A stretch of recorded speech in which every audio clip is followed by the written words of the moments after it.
Well, good morning once again. Hmm. This morning, as I said, I want to speak on the continuation body. The continuation body is the idea that we continue indefinitely, that who we are continues after the physical body and before the physical body. And it's a term that Thich Nhat Hanh coined. And he preferred the term continuation day to birthday. This is my continuation day. And he preferred it to death day, my continuation day, our continuation day. And it makes sense spiritually, but it coincides with science. You know, Albert Einstein, in his theory of relativity, proved that you cannot destroy matter or energy.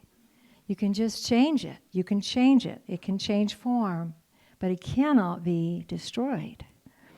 So I just had a birthday yesterday, and it does seem to be continuing into today, which I don't mind. As I said, I think you should celebrate at least a month. And did you know that birthdays are actually good for your health? Studies show that people who have more of them live longer.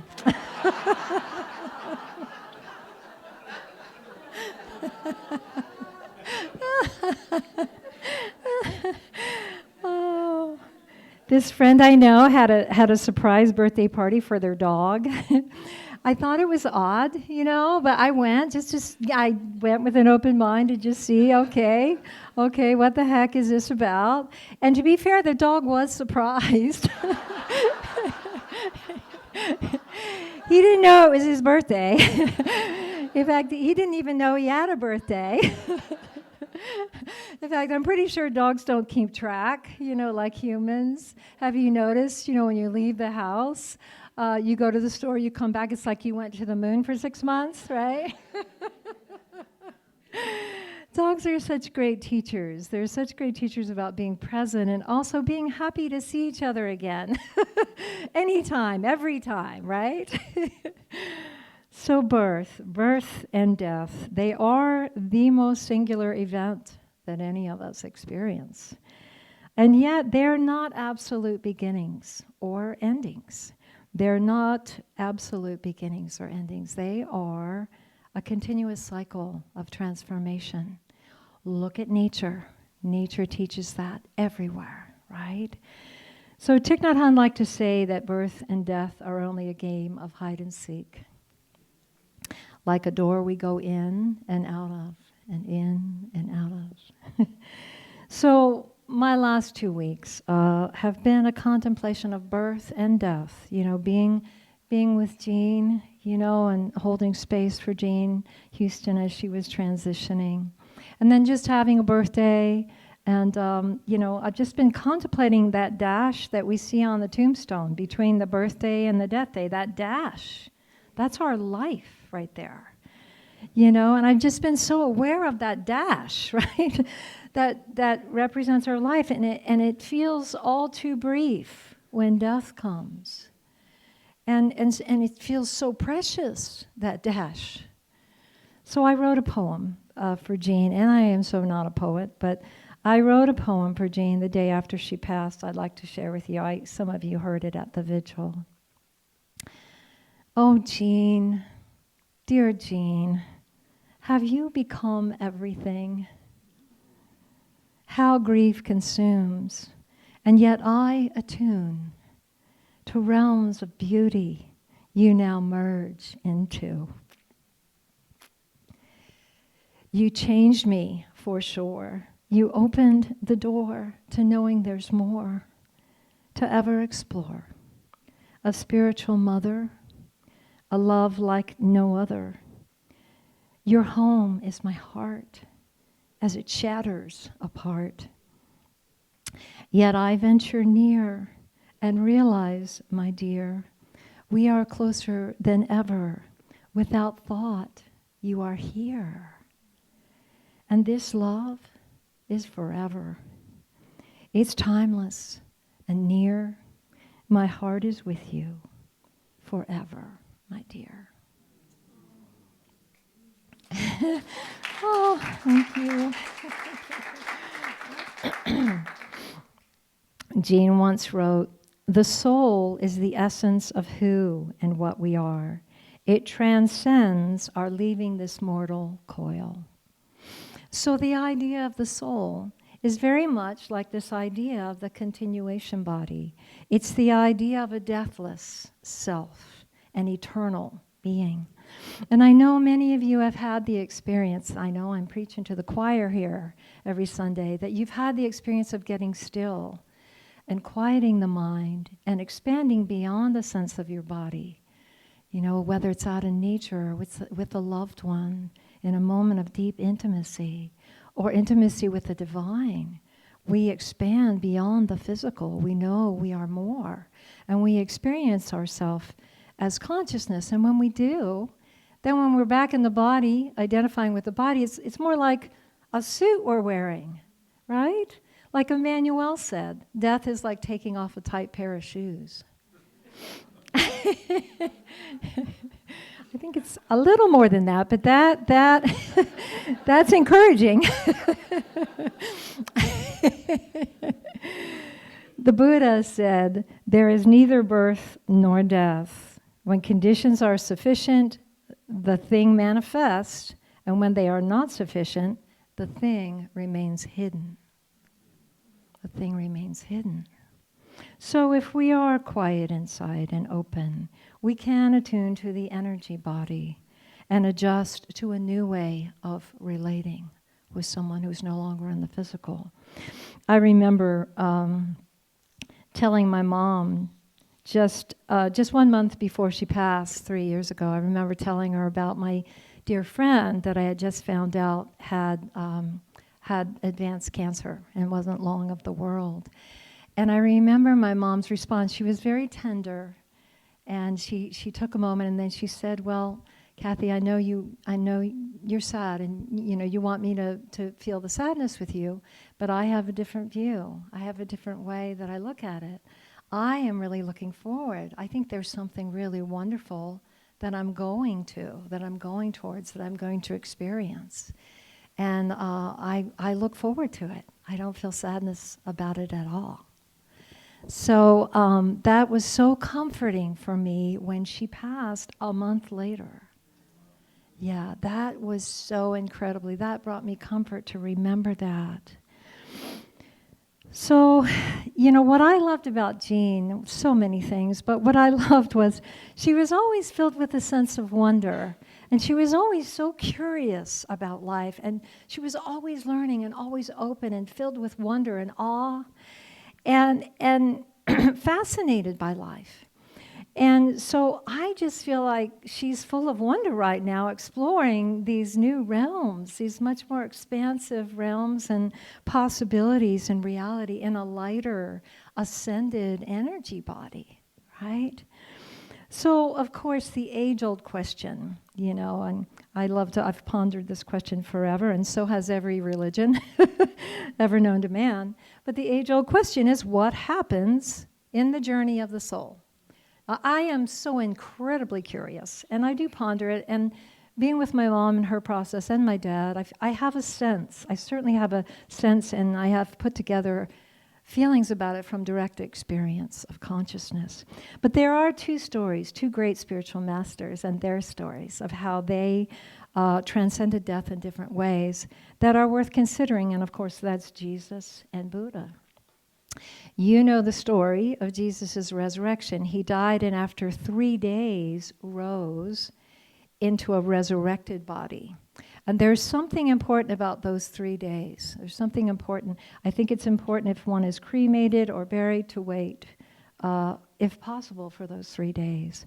So after 3 days, Jesus rose into an energy body, and he existed in that form for 40 days. And then he ascended to heaven. So the description of his resurrected body is very different than that of his earthly body before death. In his resurrected body, he could suddenly appear and disappear. In the locked upper room, Jesus appeared in the midst of the disciples. He didn't have to eat or drink. And his resurrected body was able to ascend when his earthly mission was finished. So there seems to be a more subtle body that Jesus inhabited after bodily death for 40 days. Think of Paul, right, on the road to Damascus. Now, in Tibetan Buddhism, they speak of a transitional period between dying and birth that they call the bardo. The bardo. And this period lasts as long as 49 days. It can last as short as 20 days. It actually can be immediate. But they describe the experience you have as being only mind, or being a mental body, being in a subtler mental body because you no longer have the physical body. And they say if you've made a lot of effort in this life, in your meditation practice, and mastered quieting and concentrating your mind, you have much more ability to control your experience during the time in the bardo. Now, the evening after my mom died, I felt her presence so strongly. And we did the whole life review together. You know, I'm pretty psychic in general, and I just felt telepathically we were communicating. We didn't have to speak words. We were able to telepathically communicate. And I also felt, they say that the soul has the ability, especially through light and electronics, to communicate. And I found that to be true. I wrote a song for my mom, and at the very end of the song, my piano went, my electric piano. And I'd never done that before. So that was, hi, Mom. But in Tibetan Buddhism, if you're at a high level of spiritual mastery, it's possible to be enlightened in the bardo. And that means to fully merge into the light and to be free from being reborn. So to me, that is synonymous with the Christian view of ascension, right? That the way Christians describe Jesus' ascension is that he now sits at the right hand of God. The Buddhists call this nirvana, right? So that night of my mom's death, as I communicated with her, I sensed her meeting these possibilities. I really felt it with her. And I have a funny story. But I stayed in a cocoon-like state after my mom passed to just serve her. It was all very intuitive, to just serve her in this bardo period. And I stayed like that for 49 days, pretty much just in my little sweet little sanctuary. But I do have a funny story. Years ago, Mom and I think I was in my 20s, Mom was in her 40s, and we made this pact. She was very metaphysical. We made this pact that if whoever died first, you know, we would come visit the other one, 9 o'clock on Monday night. Every Monday night at 9 o'clock we would visit. Well, the funniest thing was, you know, right after Mom died, boy, 9 o'clock came, not just Monday, every night. I felt her presence so strongly. And I would sit up in bed and I would meditate and I would sing her favorite mantras and we would have this time. And it was just, it was so palpable. And I just thought, how funny. You know, she's coming. She remembers that agreement. But I felt Mom in this kind of vast gateway, this place of great love and peace and beauty. And I felt her reflecting on the life she lived. And, you know, in the bardo state, the soul sees so clearly. There's no ego. There's no egoic filter. It just sees how one lived. And that profound vision is made possible because there's no judgment. There's just this immensity of love present. And in that we see clearly and with purity and with honesty. And we see, you know, with the eyes of an unfiltered open heart. All the great religions describe the possibility of leaving the body at physical death and merging with God and merging blissfully in the ultimate reality and being set free from the cycle of rebirth and return to form.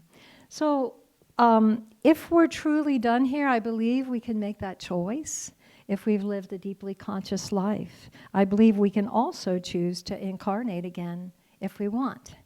You know, one insight I had in Mom's passing and communing with her in that bardo period was that we travel as pods sometimes. Souls travel as pods. They'll travel as like a family pod, or they'll travel as a couple or siblings that want to be together again, or parents and children, close friends. So we may want to choose to meet up again in a new configuration, where we're close again in the next life. And we choose different roles and reincarnate again. Sometimes we want more time together in form. With Mom, I felt like she wanted a good long rest, but then I really did sense she wanted to play in form some more, for sure. So the story of the Buddha and his transcending death is quite interesting and different. If you know the story of the Buddha, Siddhartha, before he became enlightened, his name was Siddhartha, and he was a prince. And his father wanted him to become a king, like him, right? He was next in line. And so his father, though, was told by a prophet that his destiny, Siddhartha's destiny, was to be a great spiritual master and leader. So his father didn't want that, and he sheltered Siddhartha. He kept him in the palace grounds, and he created this false reality where there was no suffering. There was no illness, there was no old age, and there was no death. It was always a paradise, right? But one day, Siddhartha got curious, and he got his attendant Channa to take him out beyond the palace grounds. They had to sneak out. And Siddhartha saw 4 things that just changed his life. The first thing he saw was he saw a man that was sick. And that shocked him, that disturbed him. He hadn't seen that before, and the suffering of illness. The second thing he saw an old man he had never seen aging. Right? He was upset seeing that. The third thing he saw was a dead body. And so he couldn't comprehend it. And he asked Channa, "What is that?" And Channa replied, "That is the destiny of every one of us. It is death. We all die." And so Siddhartha was deeply grieved at the realization. Then the fourth thing he saw was a yogi meditating, obviously in a serene state of peace and deep concentration, even among all this suffering of the world. And so Siddhartha realized this yogi was devoted to discovering that there is a way out of all the suffering, and that was to realize one's true nature. So Siddhartha devoted himself to that awakening. He deserted his life as a prince. He found a beautiful Bodhi tree. He sat under that tree and he meditated and he realized his true nature. And he became enlightened, and upon his death he merged into light, into nirvana. So that is a story of overcoming death, and it's a different story, obviously, than the Jesus story. But the teachings that they both offer to realize who we truly are, the I am versus I am the body, the I am before I am the body, the I am before I am this or that, the I am before it separated it into all these things that we are. That is a very similar teaching in all the religions. So as I've been tuning into Jean, similar to when I felt my mother and her energy body, I sensed Jean feeling the I am. She is now free from the I am, the body. And it's such a blissful sense of freedom and peace when we tune in. When we tune in, we can feel it. One thing that all spiritual traditions emphasize is how we live determines our death experience and what happens after that. If we've contemplated and concentrated our attention on truth, on love and peace and wisdom, that will carry over. If we've struggled with unforgiveness and resentments, if there's been unattended anger, that can be seen so clearly in the bardo. And there's a presence of such great love and light that supports the soul in letting everything go. And it's this unconditional love that helps us to not hold on to any unforgiveness. So much healing can happen in the bardo. I felt it with my mom. I felt like she evolved tremendously in that bardo period, and so did I. I mean, it changed me so much that I founded this community just months later. I mean, it just, so much was transformed. And one of the beautiful insights I had in that time of bardo communion with my mom was this absolute knowing that when we leave the physical body, we take this life that we've lived like it's the most precious of gifts. We take everything we've learned and we offer it back to infinite love itself. And it's just like this incredible, precious offering, our life and our experience. And we see how it was all for love. It was all for growth. It was all, every struggle, every hardship was to gain the most precious pearls of wisdom and bring that back to the infinite love itself. And love itself bows down to all the life we bring. And all the experiences we had and all the struggles and all the courage in such utter gratitude and reverence and honoring as it receives our life experience and all that we learned. And that gift back to love expands into an ever greater infinite love, right? It's all so valuable and so precious and so honored and received. So this time in the bardo is a very grace-filled time. And we can see that all is forgiven and forgivable. And we can let go and release so much and forgive ourselves as well. What I've seen, what I know in my being is that it's a very delicate time for the soul right after someone passes. And it's a time where our loving help is so beneficial. It's so beneficial. That's why right away, when I knew Jean passed that night, I wrote, let's light a candle, let's say prayers, let's connect and commune. You know, if we have even one person who has a refined mind and can stay connected to pure being, it allows, they call it poa in Buddhism. It's like you could connect your mind to the highest state, the highest frequency, the highest vibration, and then you connect with that being that's in the bardo, and it's as if you're helping them. It's like you're like an escort into the light in a way, right? You're ushering them in. You know, sometimes the soul isn't able to let go, let it all go. You know, they weren't, sometimes in the latest life, they weren't able to feel and receive and give a lot of love. And sometimes there's a sense of an incompleteness or unfinished business. And so that carries over. And so that brings me to discuss just briefly reincarnation. The founders of Unity, Charles and Myrtle Fillmore, believed in reincarnation. They were deeply influenced by Vivekananda, Ramakrishna's student.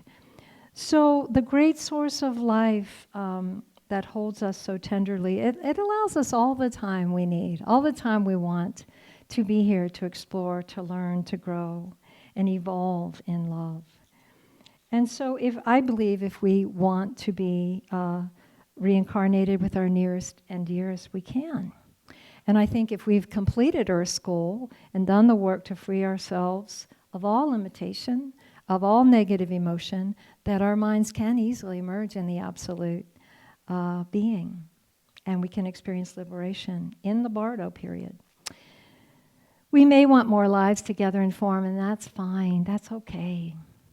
So the love that is ever becoming more, it has no end. It's immeasurable. It's hard for the mind to conceive of infinity.